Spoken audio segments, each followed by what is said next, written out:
Welcome to the BWI Live Recruiting Show. I'm Thomas Rankar. Ryan Snyder with me today, back from vacation. Ryan, it's been a minute since I've even seen you.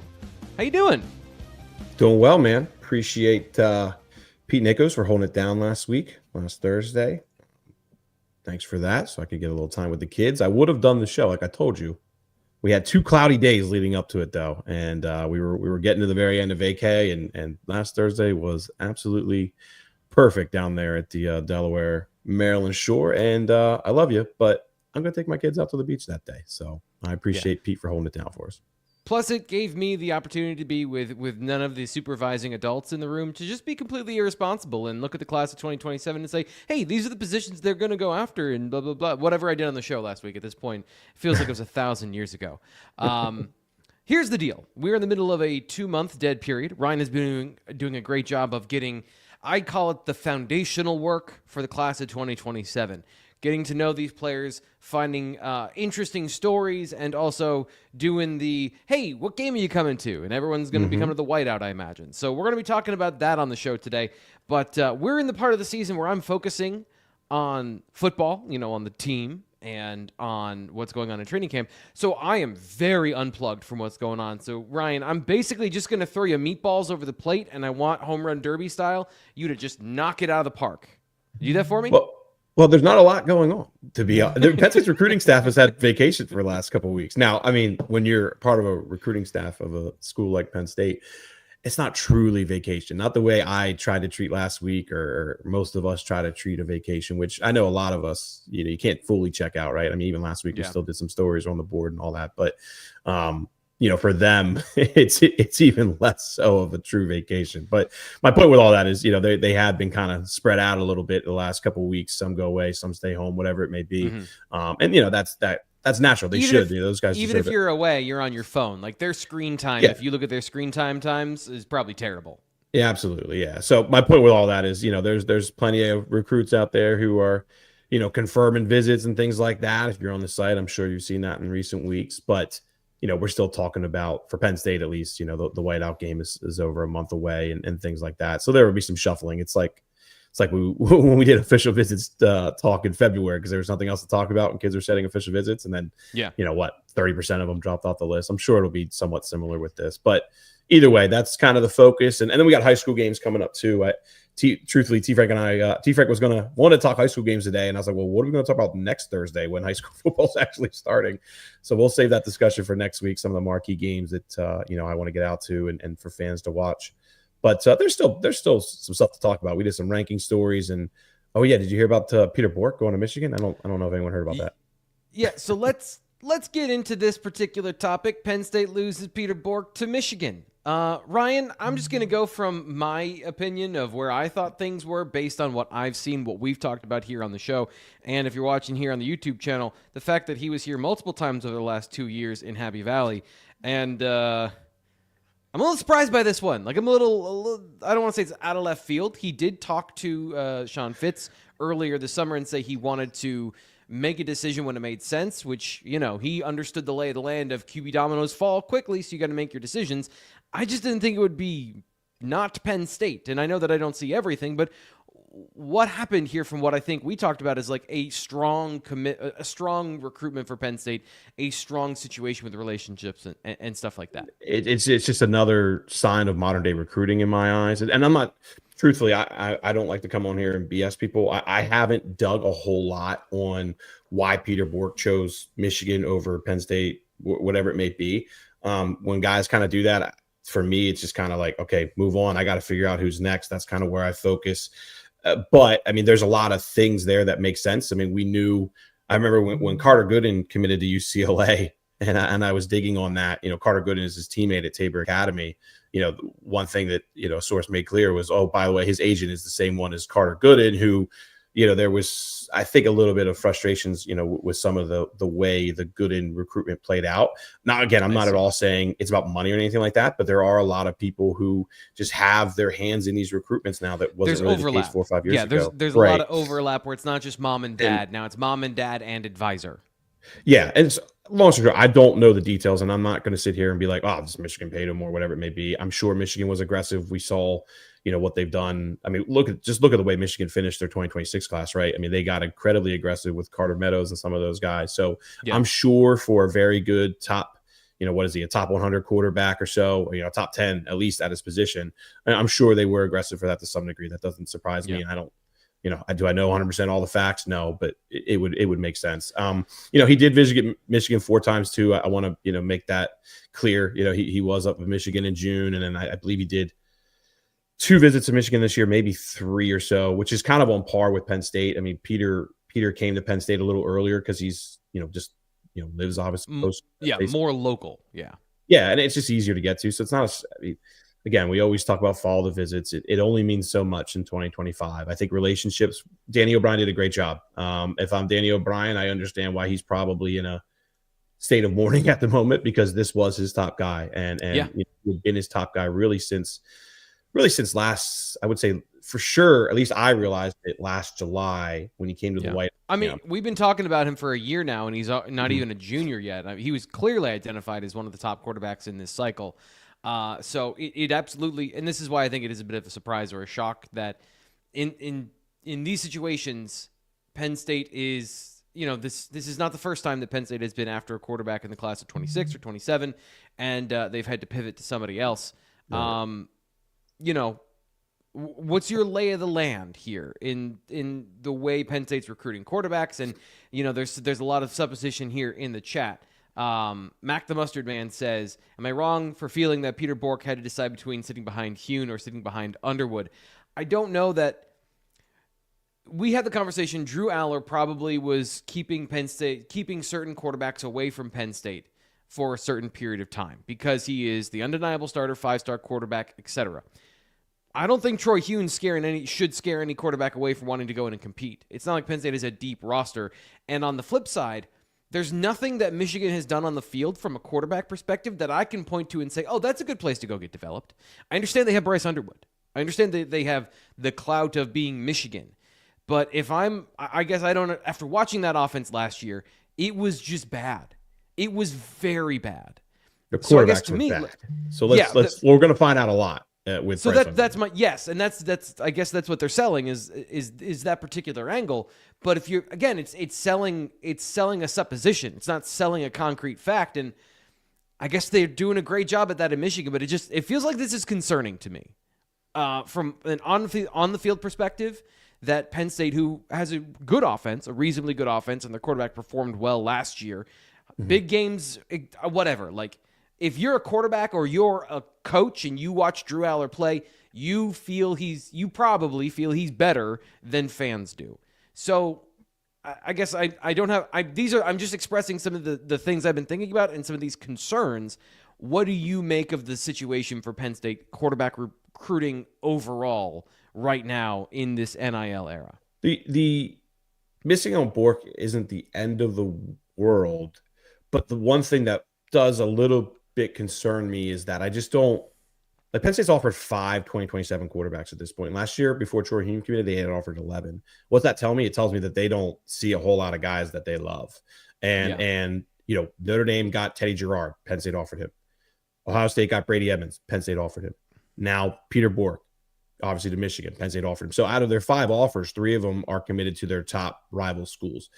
That's a little concerning just from the perspective of those were clearly the 5 guys that they had circled of like, okay, we know what they bring. Now, that doesn't mean others won't emerge, right? I mean, by this time last year or 2 years ago, I think last year, we weren't even talking about Matt Zollers. I know he went to Missouri and stuff, but look at the way he rose in the rankings and all that stuff. Ethan Grunkmeyer, Jackson Smollett, the 2 quarterbacks battling for QB2 were not on Penn State's radar, nor were they their first targets, but I think both of them represent really an upgrade over what Penn State had been doing previously. And so there is that, as Beach One guy said, still 16 months until signing day. Yeah, absolutely fair, absolutely true. We're not trying to push the panic button, but it is kind of a concern, I guess, that for a while Penn State was on this roll with quarterbacks, and Troy Huhn's a good prospect, but it has felt a lot bumpier since then, Ryan. For sure. We'll see. I mean, Penn State's still incredibly high on Huhn. I mean, we were doing a story we'll talk about actually later in the show of like guys who could rise in the rankings, right? And Sean and I were focused primarily on 2026. And in those discussions, though, like Troy Huhn came up with different sources of like, I don't know what people are seeing here. I guess his lead 11 wasn't perfect, whatever it may be. I don't know, but yeah. I mean, Penn State's still incredibly high on him. They think he's going to have a great season. We'll see. One thing we were talking earlier about how, sit behind Huhn or sit behind Bryce Underwood. I think Bryce Underwood and Ethan Grunkmeyer are both freshmen this year. One's a redshirt, one's a true. But my point is Ethan Grunkmeyer, you've been at practice. He looks to be the one kind of emerging as the two in your eyes, T. Frank. I mean, and I think Grunk's gonna be good. And I love Smolik too, for the record. I still think Smolik's kind of overlooked by a lot of people here. But my point with all that is however Bourque looked at the situation, he knows he has a couple years of there's going to be somebody ahead of him. So I don't think that had a big factor in it. I just wonder more so just things behind the scenes and financials and things like that. That's what I wonder more about, just because I know what Michigan's been doing. Do I know it? No. But I certainly wonder. Because again, the factors for Michigan and Penn State generally seem equal when it comes to the quarterback position. JJ McCarthy going in the first round a few years ago, I'm trying to not lean so heavily on just the last couple years after Jim Harbaugh has gone, that I don't even know what the plan on offense is, because they had such a hard reset on offense.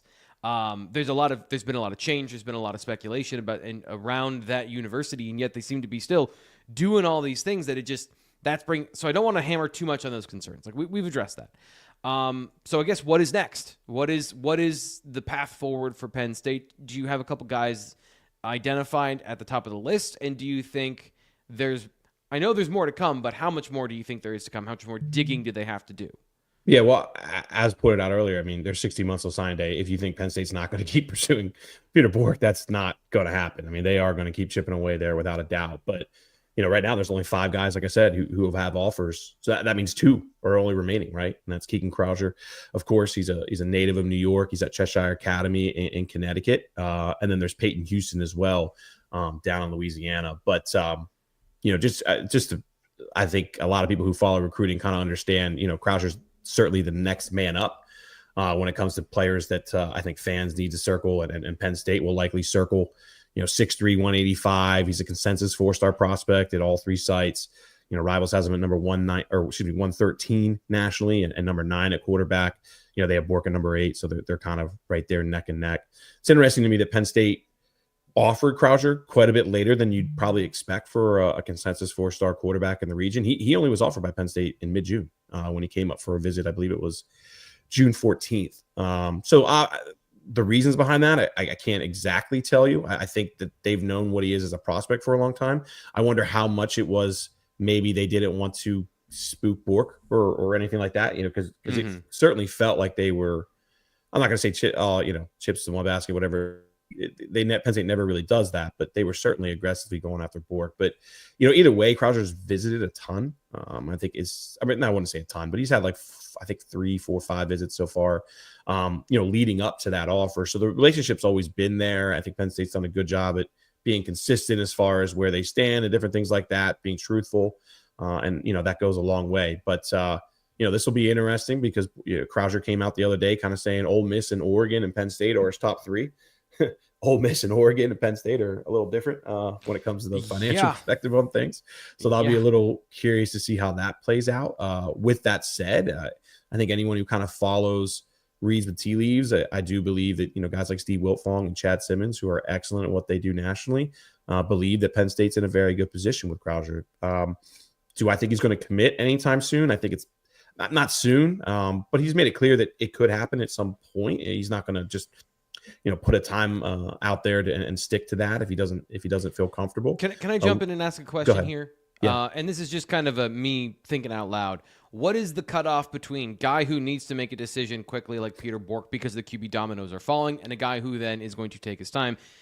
Is it that there are certain players that maybe think they can get better offers with better senior film? And some of these guys already have the offers they're going to get. Why would Peter Bourque, I guess, make a decision now as opposed to maybe Keegan Croucher, who's going to wait? If that is the case, to me, there's no black and white answer to that. What I would say is what I don't know about Croucher is how high on the board is he for Ole Miss and Oregon.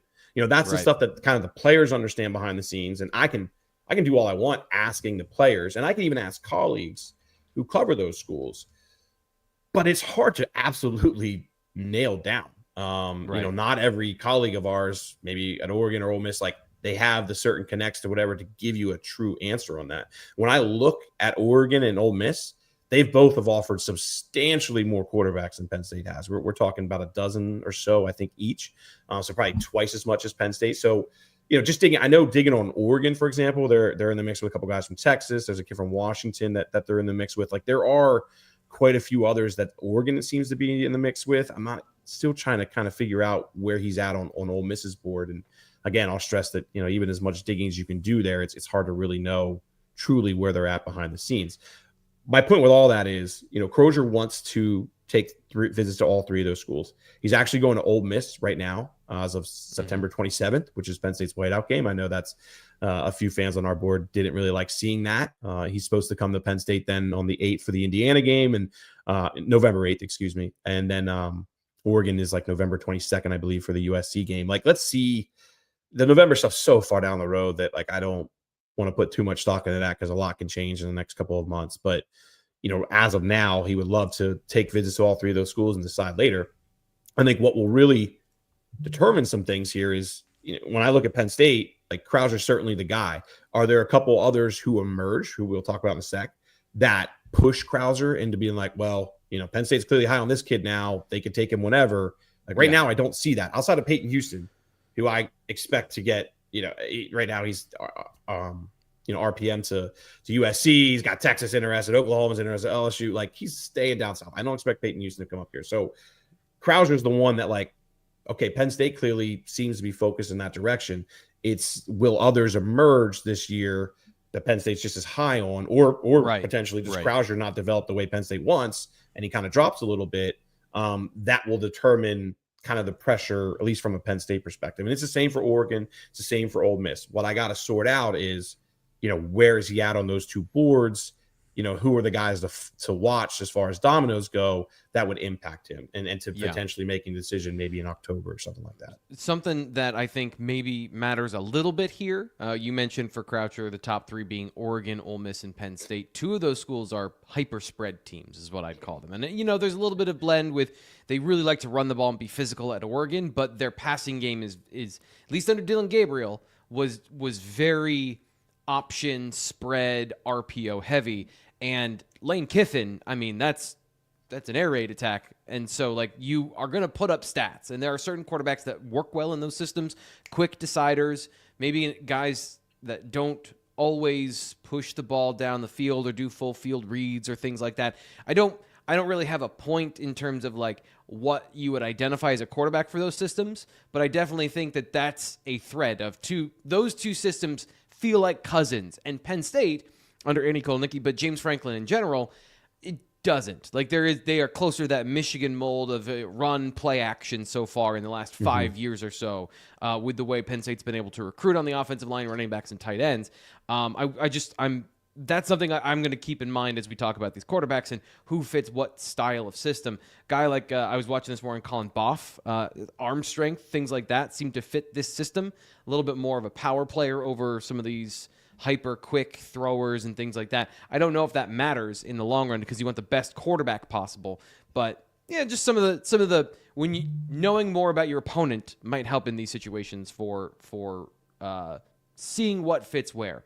Ryan, here's a hilarious question because we're talking about Penn State missing on their top target. But for the last 2 years, they've tried to get two quarterbacks. We've gone over the depth chart and where it might stand at this time next year with the number of bodies on campus. Do you think they're going to try, or can they get two in this class?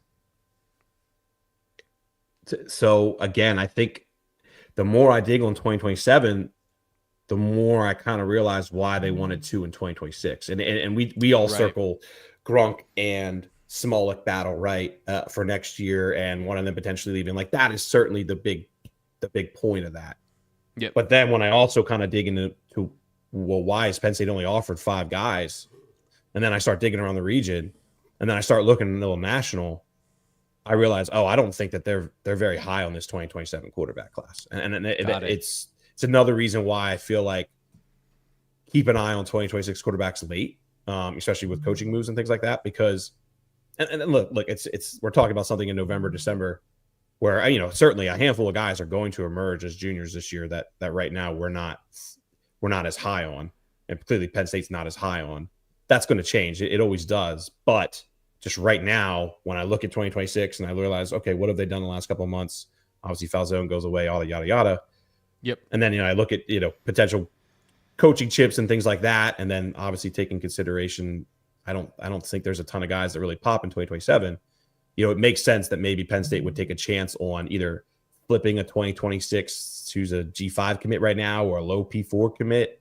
Yeah. If they get that opportunity. So time will tell. It's hard that we're all speculating on different things like that, but I do feel like it's kind of clear right now that there's a lot of 2027 guys that have 6 of the 10 boxes checked. But if you're a Penn State, you want to play for Penn State, you got to have 9 of those boxes checked. And I think right now there's a couple guys missing. One thing I really kind of noticed is there's not a lot of size in this quarterback class. There's a lot of 6'1" guys. And not that Penn State has to have taller guys. The guys we've talked about are all 6'4". They're all big guys. Croucher's taller. Bourque's taller. Now Peyton Houston's not, but Peyton Houston also threw for like 4,500 yards last year, can make incredible plays with his feet. Like, he is a true dual threat kind of guy who's incredibly special athletically. And there are a couple of those who Penn State hasn't offered that I kind of wrote about yesterday. But again, like I keep coming back to when I'm digging up and down, even some national guys, there's just a lot of kind of shorter quarterbacks that I just wonder, like, some of them are incredibly athletic. Yeah, Peyton Houston.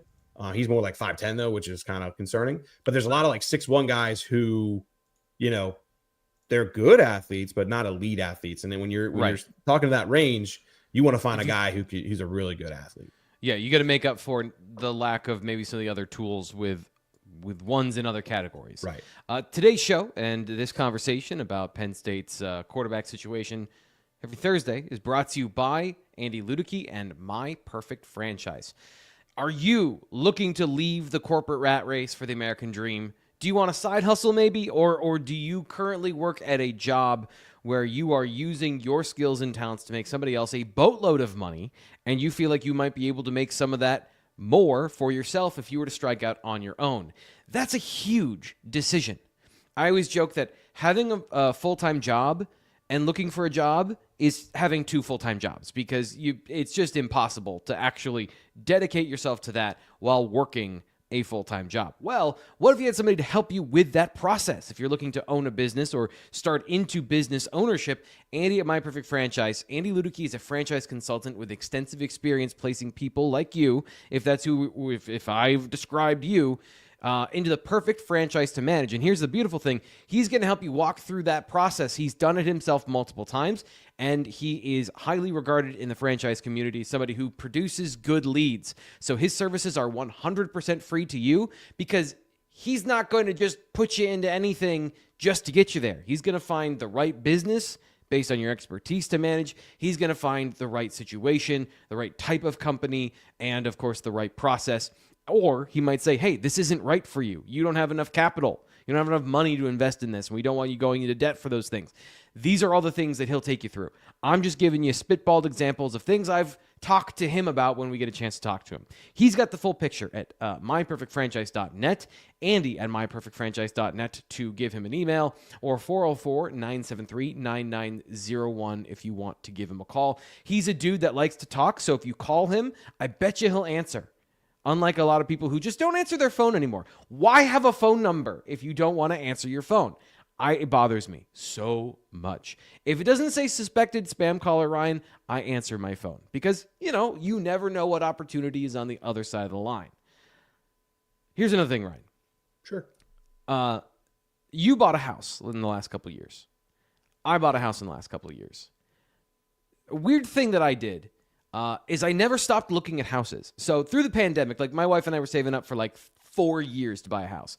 And we were looking at houses almost every single day from like 2019 on, or at least I was.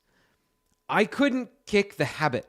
I still go on to like Zillow and stuff and look at that house. I love where we live. I love this house we're in, but I just like looking at houses. But I do know it is a massive decision. It's the most expensive purchase you're going to make in your entire life. and it's a big damn deal. So the purchase or sale of a home is a major life milestone and one that deserves guidance and experience from professionals. Lusk & Associates Sotheby's International Realty is known for developing world-class service, backed by a trusted name and a commitment to excellence. Proud supporters of all things blue and white, and Lusk and her team are now supporters here at the BWI Live Show. So if you are looking to buy a house, because I was looking, Ryan, you know what I noticed? House prices are kind of going down right now. They're not wildly, like you look at them and go, oh no, I would have to sell a kidney for that. They're more like, oh no, that's a huge decision, but could we actually do that? Could we actually do that? Well, go check out Ann and her team. They have services throughout Happy Valley and beyond, offering both local expertise and global connections. Whether buying a first home, selling a luxury estate, or relocating, they provide a seamless and personalized real estate experience from start to finish. Put this up here again so you can see it. Contact an agent today by calling 814-808-7588 or visit luskandassociates.com today. Lusk & Associates Sotheby's International Realty, where experience meets excellence. So we've talked a lot about Ryan's articles, and we're going to talk about a couple more of them today. But if you want to go to bluewhiteillustrated.com right now, you can read in detail all the things that we're discussing. And you can go to bluewhiteillustrated.com on the message board. We can have this conversation. I wrote about the receivers, which definitely didn't spark any sort of controversy on the message board yesterday. But if you want to do all those things, you can subscribe right now. Sign up for Blue White Illustrated today. $1 for the first week, plus a complimentary year access to The Athletic included. So check out bluewhiteillustrated.com. Before we transition, I do want to talk about a couple of these guys in the region, quarterbacks, because I feel like this is what everyone cares about.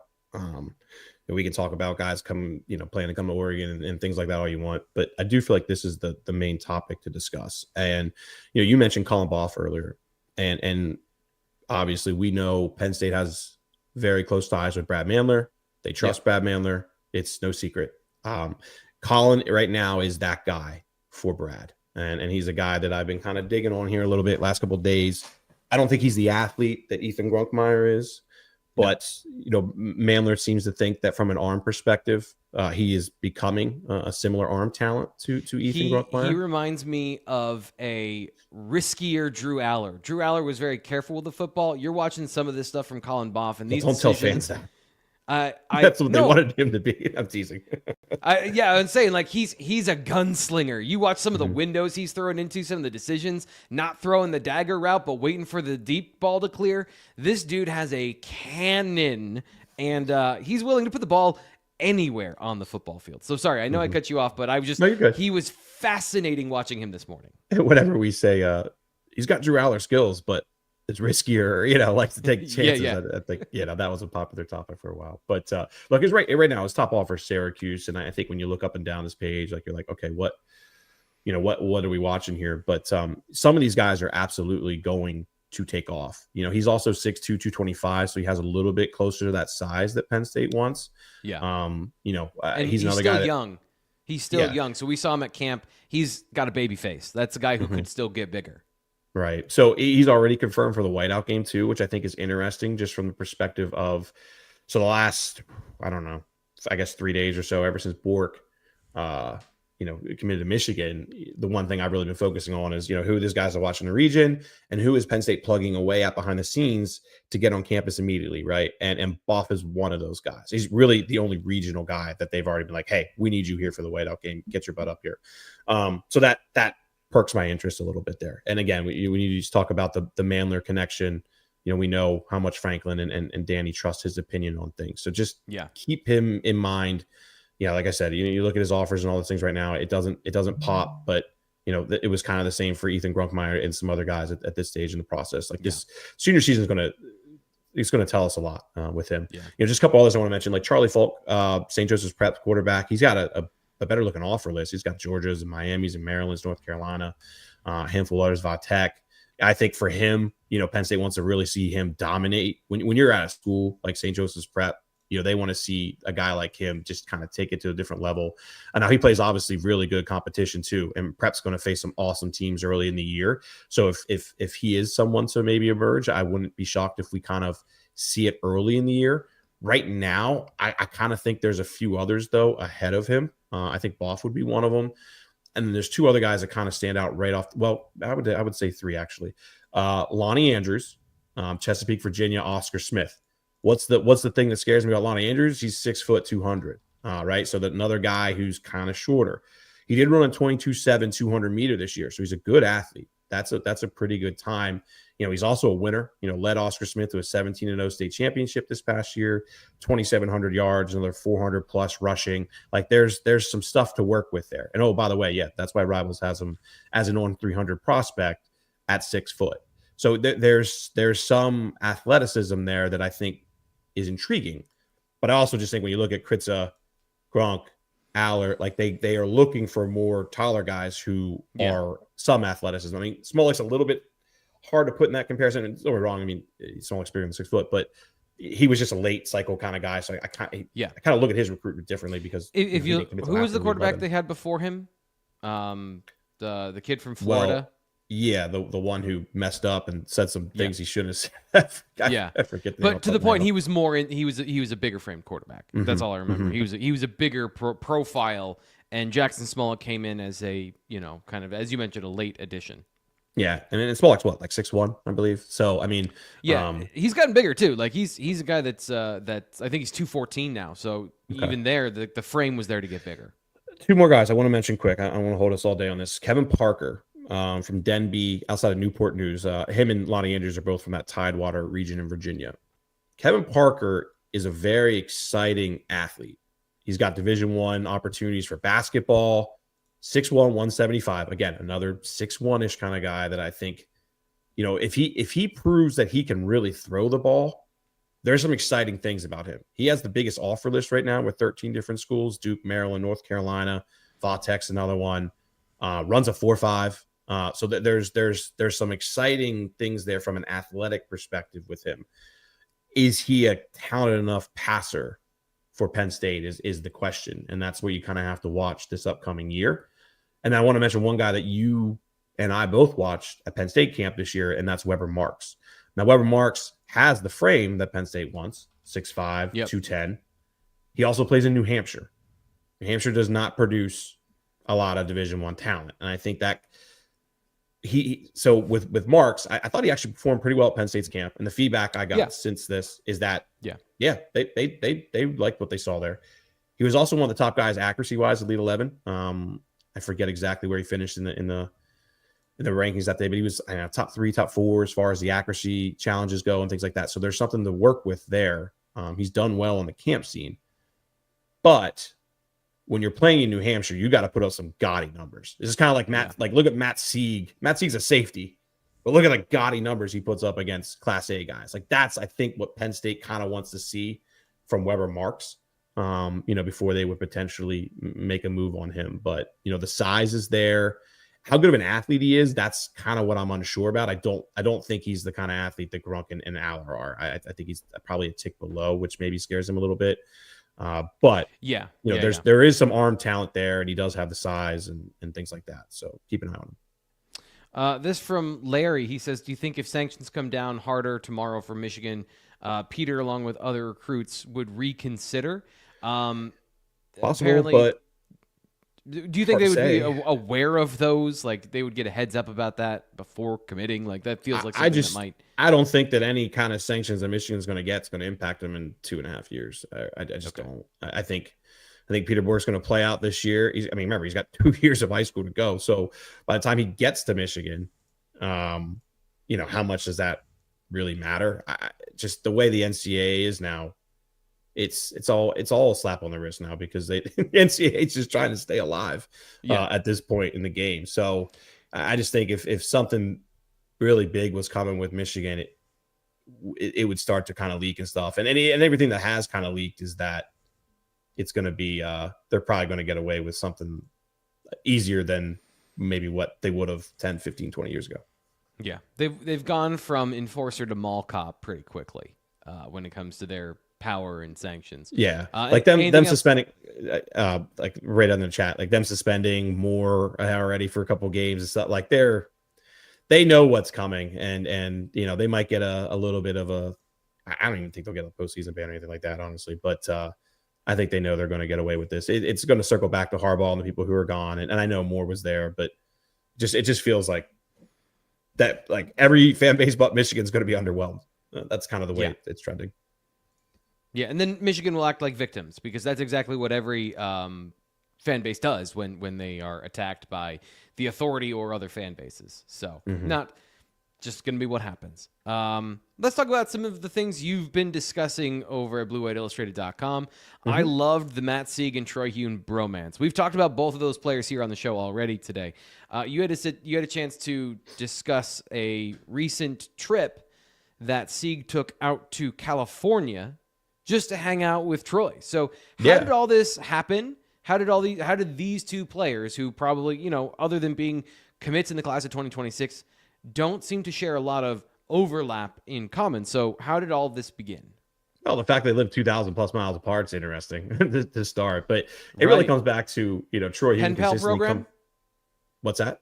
Was it a Penn State Pen Pal program? Were they writing back and forth? I think it's just more so Troy Huhn's ability to keep visiting from so far away, which is always, interesting to me. It's kind of how it kickstarted. But long story short, I mean, Troy coming out for the SMU game last year, it was kind of their first time meeting each other. And then really it was the official visit this past year where they hung out all the time. And it's a good family connection. It's all those kind of things. And, we talk about friendships and all that kind of stuff all the time and all those things. But this one's just interesting because usually those friendships are, the O-lineman or the QB and the receivers and guys in position groups and stuff like that, where this is a quarterback and a safety. It's a total opposites. But Matt does play 16 positions. Like he plays kick returner, athlete, all those other things too. And he's a quarterback. So, there's a little bit there, I imagine. And that's a good point. But I just think it was just interesting to me. I really kind of just stumbled on it because I reached out to Sieg a couple weeks ago, just to reach out and, talk about his upcoming season, different things. He's like, well, hey, I'll reach out to you. Oh, by the way, I'm out in California right now, hanging out with Troy Huhn. I was like, sold. Okay. We're going to talk in 5 days because I want to hear all about this. And really it's just a good friendship and a good family friendship that's kind of connected over the years or over the last, handful of months, I'd say. But yeah, his birthday present from his parents, which was pretty cool, was a trip to go hang out with Troy Huhn in Southern California for, I believe it was like 5-6 days, something like that. And, they did a lot of trading and different things like that. And that was one of the more funny things of the story, was just kind of learning the amenities that Troy Huhn has to him in Southern California compared to, now don't get me wrong, there's a lot of amenities in Pittsburgh with that kind of stuff too, but more so just comparing to what Sieg does at Fort Cherry, which is of course a real small school. They were joking about how Troy's gym is bigger than Matt's entire school, which was an interesting little story. I went to a school like that. Our football gym was a converted utility garage for like the lawnmowers and stuff. They just moved all that out, and there was a giant garage door, and there was no heating in the winter. So if Fort Cherry's anything like Eisenhower High School, it's probably about the same. Yeah, it seems to be that way. I haven't been to Eisenhower, buddy, but I'll take your word for it.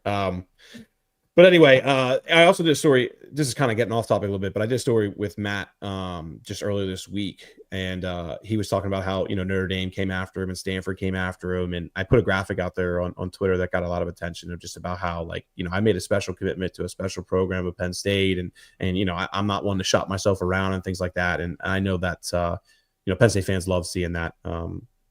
Look, Penn State actually really hasn't had that many decommitments and all those things in this past class, but it's always good hearing guys like that and kids like that from families like that understand the commitment they're making and not trying to shop themselves around when some other kind of carrot is dangled ahead of them. So I thought that was a cool little comment from Sieg. And by the way, man, I'm really looking forward to seeing his season. We have another topic we're going to talk about was guys moving up in the rankings and all that. Matt Sieg right now is the 18th ranked guy in Pennsylvania. Oh, don't get me started on that one.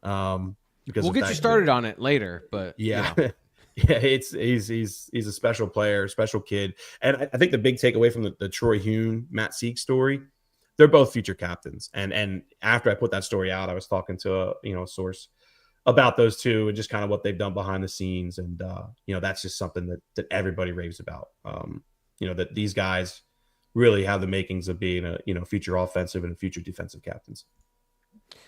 So good stuff there from that story that you were able to dig up. And again, if you want to get more from that, BlueWhiteIllustrated.com is the place to go. Stephen Light says, thanks for the great coverage every day. By the way, Troy Huhn's sorry. Go for it. Read it. Yeah, go. I was going to say Troy Huhn's a great surfer. I learned that too. And Matt Sieg is a terrible surfer. Look at him. Of course, Troy Huhn is a great surfer. The next thing you were going to tell me is he's good at hacky sack too, and all the other stereotypes. Apparently, they're both good at golf too. I told him, joking one day, I'd love to play with them. But yeah, a lot of golf, a lot of surfing, a lot of those kind of things, a lot of fun. It wasn't just about training, but they did go out and train. He was saying he met Will Howard at Troy Huhn's training facility, and some guys with the Chargers, things like that. It was a cool experience for Matt, and I really appreciate Troy and Matt for opening up about that day or that week. Excuse me.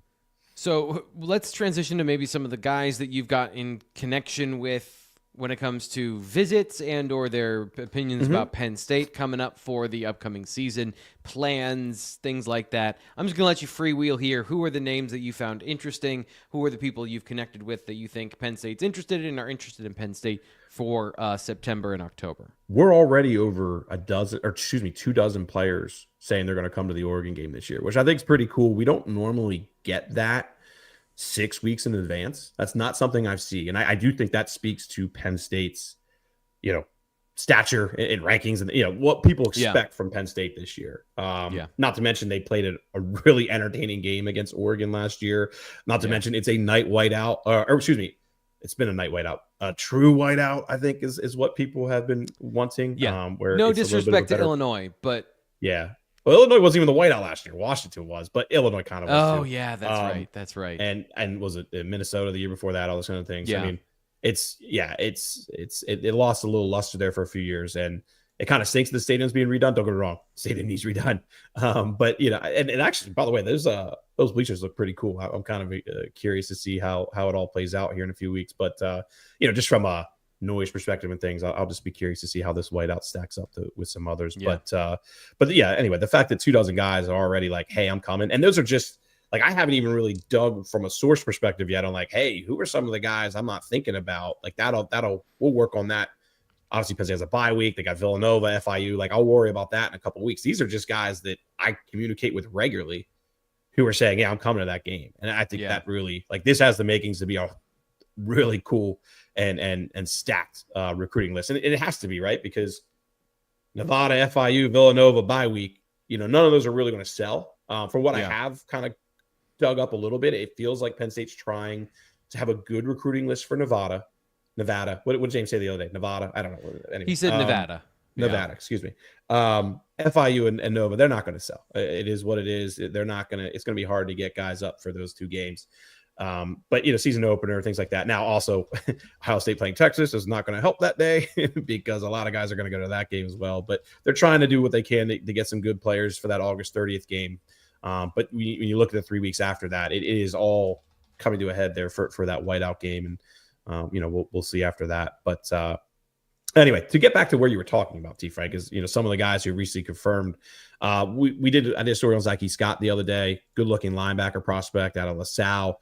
Zyke has a big season coming up here. I thought when I watched him as a freshman, I was like, oh, this is going to be the next guy to really come out of Imhotep. Last year, I don't think he had quite the season that I think some expected. And it makes sense because now he's at LaSalle. No doubt about it. LaSalle has one of the best coaching staffs and programs going in Eastern Pennsylvania right now. They beat St. Joseph's Prep last year in the regular season and have really emerged as one of the top, I think, 3-4 overall programs in Pennsylvania right now. So I'm curious to see how he does, playing alongside Joey O'Brien and a bunch of guys who, will end up playing college at some sort of level.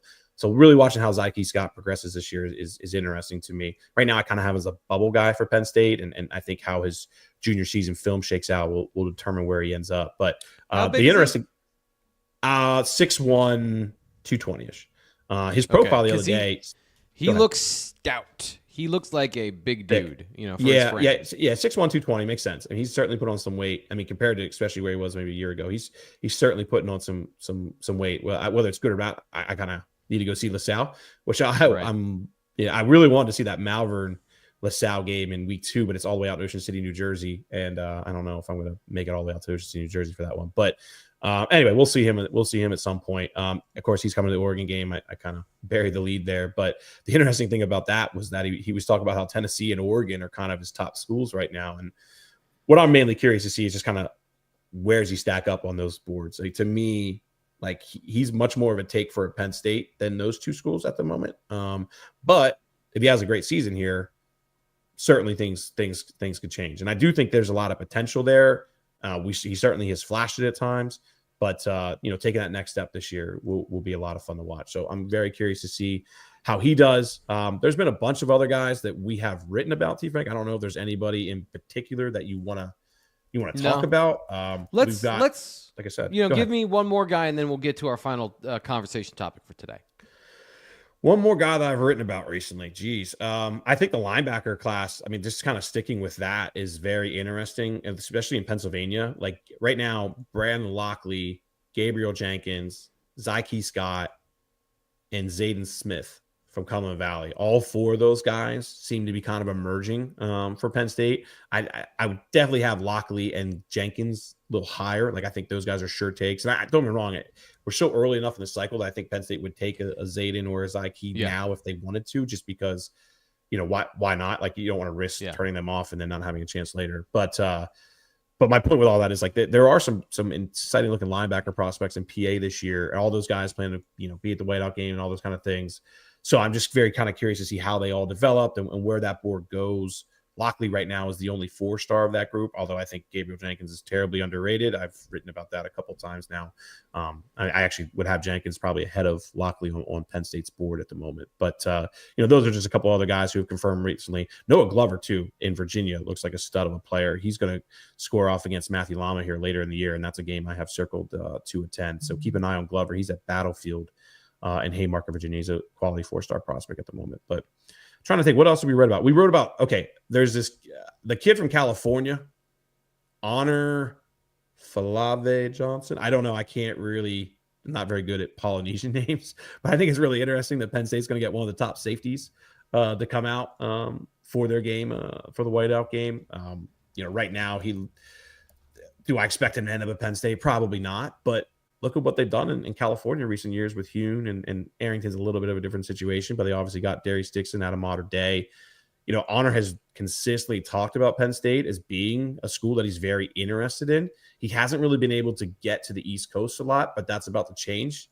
I think he has Notre Dame, Michigan, Ohio State, and Penn State all on his upcoming visit list this year. So let's see where things progress. But this is certainly a prospect that Anthony Poindexter has had circled for a while now. I believe they offered in January, and that mainly came down to like just kind of building a relationship with him as much as anything. They've known how talented he is.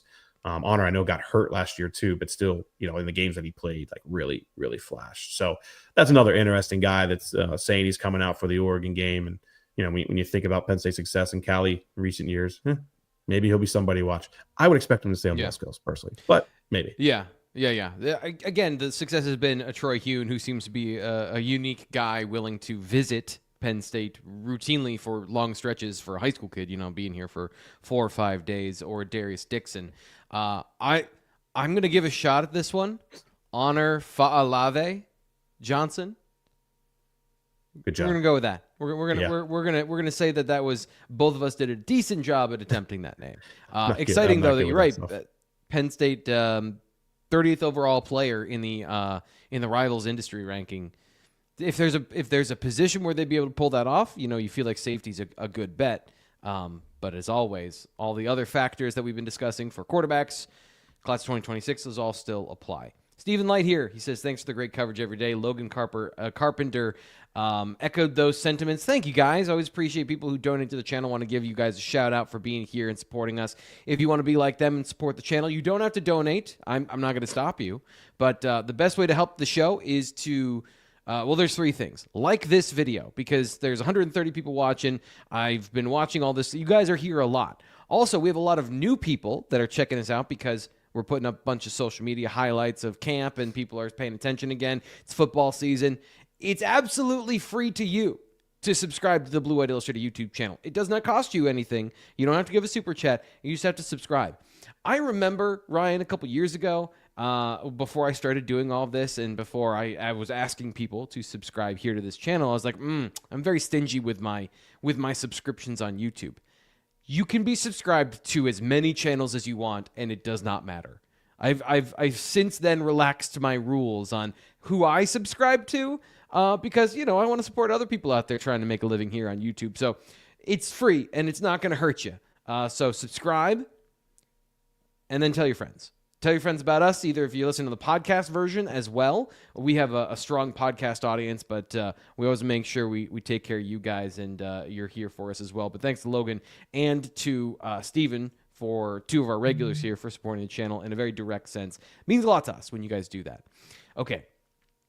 Both you and Sean Fitz, recruiting reporter for Blue White Illustrated as well, have been putting together guys that you think are going to rise up the rankings in the class of 2026. Currently, Penn State, I think, is 15th in the rankings. Maybe they finish higher without adding another player because we think more of the players that are already in the class. So that's what we're going to talk about right now. We're heading into the senior season for these players. Who are the 2026 risers as seniors?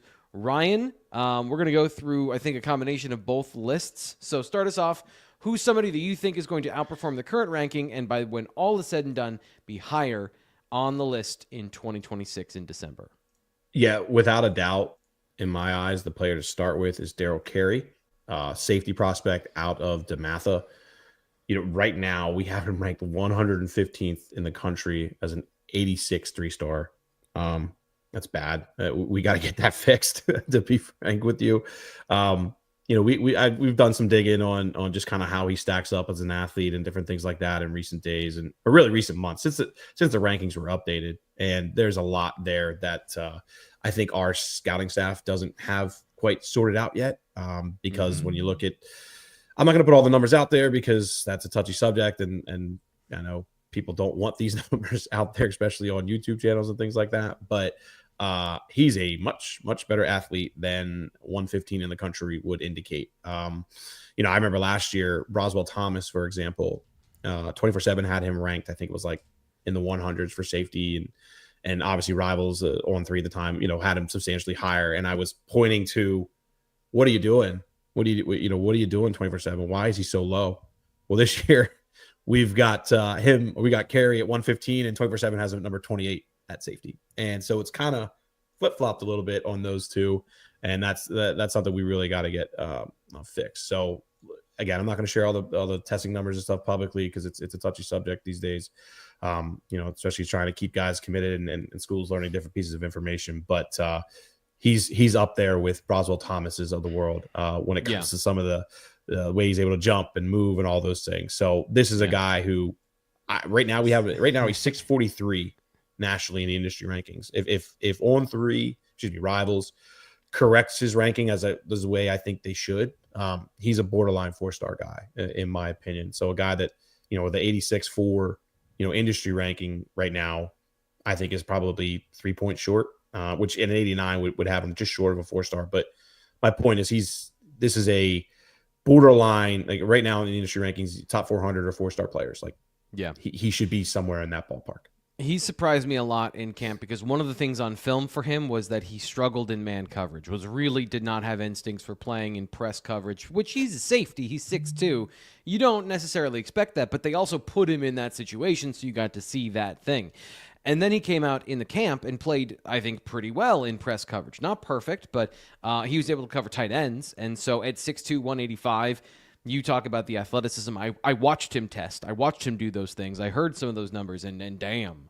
So, yeah, good athlete. And the frame you want to look for, condor-like wingspan. One of those guys who's you're like, okay, that's enough arms. You got enough arms. Oh, okay. That's a lot of arm length. So those are all positives for an athlete, especially when you move as well as he does. So Daryl Carey moving up from 115 to question mark. Who else you got in the class of 2026 that you think is underrated and should be more properly rated after a strong senior season? Isaac Chukura, who we had on the podcast a couple weeks ago. D-Frank, you want this one? I know you love him. If you want to talk about him, you can. It's up to you, buddy. But I'll let you go. So you Sean, prepared.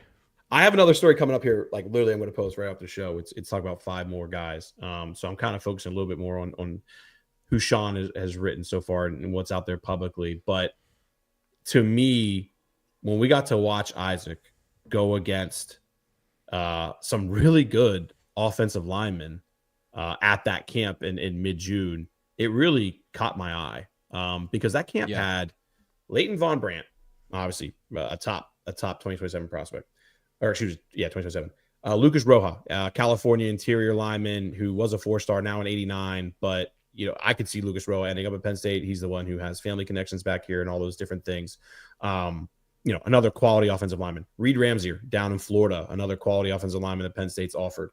And there was one more. I apologize. I don't remember if it was Cameron Wagner or Carter Jones. Well, one of these guys, another quality guy. I mean, long story short, there's 4 O-linemen there that he faced regularly who will be playing at Power 4 schools and some of them very good Power 4 schools like Penn State. Yeah. And he kind of dominated, I thought. Now, Anthony Sweeney did well. Excuse me, it's not Anthony Sweeney.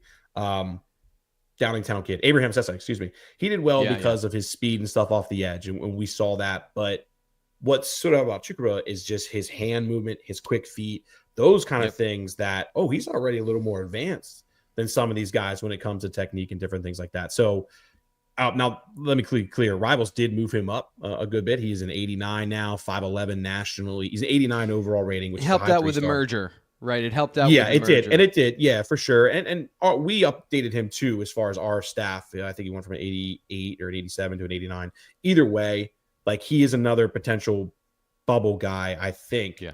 Now it's going to require ESPN and 24/7 catching up a little bit with the industry rankings because they have him at 63 at the position and 69 respectively between those two. We have him at 34 now, which I think is a bit more accurate. Again, if those kind of sites catch up a little bit and see what he's able to do from a technique perspective, he's a bubble guy because at 5'11 nationally, he's not that far off from being right in that 400, or low 300 kind of range. But my fear is just he plays at Caravel, which is a good program. It's still Delaware, and it's also a smaller school in Delaware. So how much credit is he going to get? We'll see. And then obviously not seeing him in person, like you can only learn a lot from film, but you can learn a lot more seeing him up close like we did and really watching those hands and feet. The thing about him, and it's interesting we started with these 2 players because back in the spring, I wrote about who are the players that most resemble contingencies for the top recruits in the class of a Damari Simeon or a Joey O'Brien. And we ticked off the top 2 guys on the list of they've already got players who have similar skill sets and roles that can fill similar roles in in the program later. Isaac Chukwura and his power and leverage and hand usage and strength are all very reminiscent of Damari Simeon, who's, a little bit bigger. He's probably, 6'3", 275 or something like that. So what you're missing is maybe that top percentage, but you're not missing the skill set.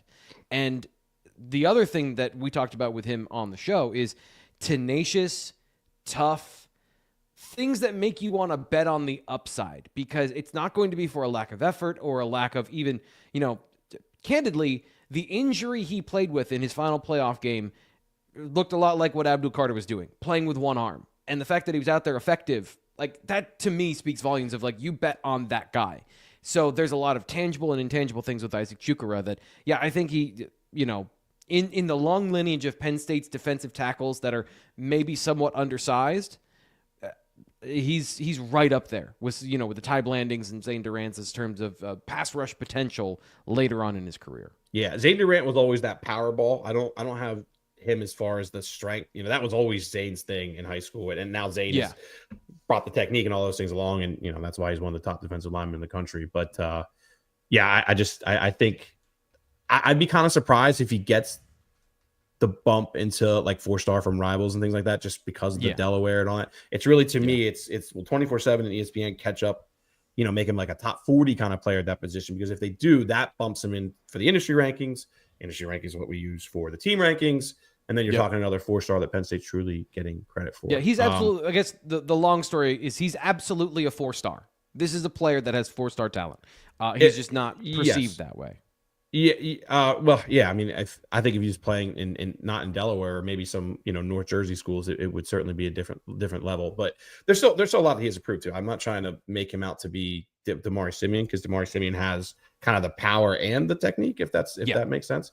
But there's man, I left that camp thinking, oh wow, we saw a little bit of Elite 11, but I really saw it at that camp. And again, it was against like 4 really good offensive line practices, guys who are all going to pay P4 schools, which is, you don't always get that in 2025 at school camps. I mean, it is just what it is, but a lot of guys don't really want to camp nowadays, which sucks, but it is what it is. So just real quick, we're an hour in. Yep. Kevin Brown, I got to just mention him quick because, I still think he's a 5-star talent. I do. And if he doesn't get injured last year, I don't know. Like, we're talking about a player who's already he's already Penn State's top ranked player in the class. He's 50-ish, I think 58 or something overall by Rivals, and 66 in the industry ranking. So he's right up there. But man, he looks so good at all these camps this year. The Rivals 5-star challenge, he looked great. Obviously at Penn State's camps, he looked great. Like there's a lot there that makes sense. I wonder how much him being projected as an interior lineman, at least from an NFL perspective, will hold him back a bit, because look, it is what it is. Our rankings are trying to project guys that could end in the NFL. That's why 32 players are 5-star recruits, because there's 32 first-round draft picks, and interior guys are just kind of knocked down a little bit. That's kind of how rankings have always been done. So I do wonder if that's going to hold him back a little bit. But like, I don't know, man. I don't know how. I've watched Javen Williams. I watched Cooper Cousins. I've seen a bunch of these 5-star guys here in recent years. And don't get me wrong, Cooper Cousins is awesome. Cooper Cousins absolutely deserved that. Yeah. To me, like, I still think Kevin Brown's the best of them. I really do wholeheartedly believe that. And I think Maxwell Hiller, by the way, is also going to be an interior guy, is not far behind. Now Maxwell's reminds me a little bit more of Cooper. But either way, my point is just he's a phenomenal athlete who, if he doesn't have an injury last year, I think he'd be higher than 58 in the country. So let's keep an eye on that. And then I got to mention Matt Sieg quick. Like I said earlier, Matt Sieg being 18th in the state is wrong. I don't know how else to put it. 4.440. The kid does everything. It's not even just like what he does on the football field. Like, incredible basketball player, incredible baseball player, like everything. Like we talked all the time about Luke Wayful and his basketball film and how amazing that was. And I get maybe baseball doesn't translate to that, and he's not throwing down dunks like Luke Wayful was and stuff, but like the kid just dominates in every sport. And I know, again, it's single A, but is this Tyler Warren? You is this safety version of Tyler Warren, where just the overall composite athlete is just that good in your mind? It's kind of hard to compare them. No, I'm not going to go that far just because Tyler Warren was a freak. But I mean, obviously not 6'5", but different positions, But I mean, like, just the athleticism outside of even the testing numbers he's just that good. Sorry, there's a random person walking through my yard right now. I don't know what's up with that. Maybe we should sign out then, buddy. We should probably sign out. Maybe you should find a new house like you talked about earlier. Then. I'll have to call up Ann. just real quick. Here's the thing. The difference between Tyler Warren is everybody slept on Tyler Warren. 24/7 has Matt Sieg in the top 100. ESPN has him 152. So I think it's more of just an internal Rivals thing that we got to get corrected more so with Matt Sieg, because, right now he's 18th in the state. Like, there's 5-6 guys in the state ranked ahead of him right now that Penn State didn't even bother with. And again, like, I'm not saying Penn State's perfect and everything that they do should be, credited over, our scouting staff. Like, everybody has different opinions, but the resources that Penn State has is the best in the region. The recruiting staff is the biggest in the region. And by the way, they've always been, talked about very highly nationally, not just by us, as their ability to scout and find guys early. And that's exactly what they did with Matt Sieg. So it's just kind of counterintuitive, I guess, compared to what we've always known, compared to how we're treating this one. And by the way, we have testing numbers on Sieg, and they're really good. So anyway, just want to throw out who the hell's in your yard, dude. Yeah, just a couple other guys. I just want to shout out Amari Polidor as part of this conversation. But to go get the answers, go read BlueWhiteIllustrated.com. And as we get out of here, you're going to find out how to do that. I'm T. Frank. That's Ryan. And we'll be back next week. As long as I'm still here. I'm signing off. Hopefully not forever. It's fine. It's the next door neighbor. They're mowing the lawn guys for some reason in my yard. So I'm gonna go find out about that. Dude, he's mowing your yard. That's great. No, he's absolutely not. He's absolutely not. He's running through the yard for some reason. So we're gonna find out about that. But anyway, have a great weekend. We'll talk to you later.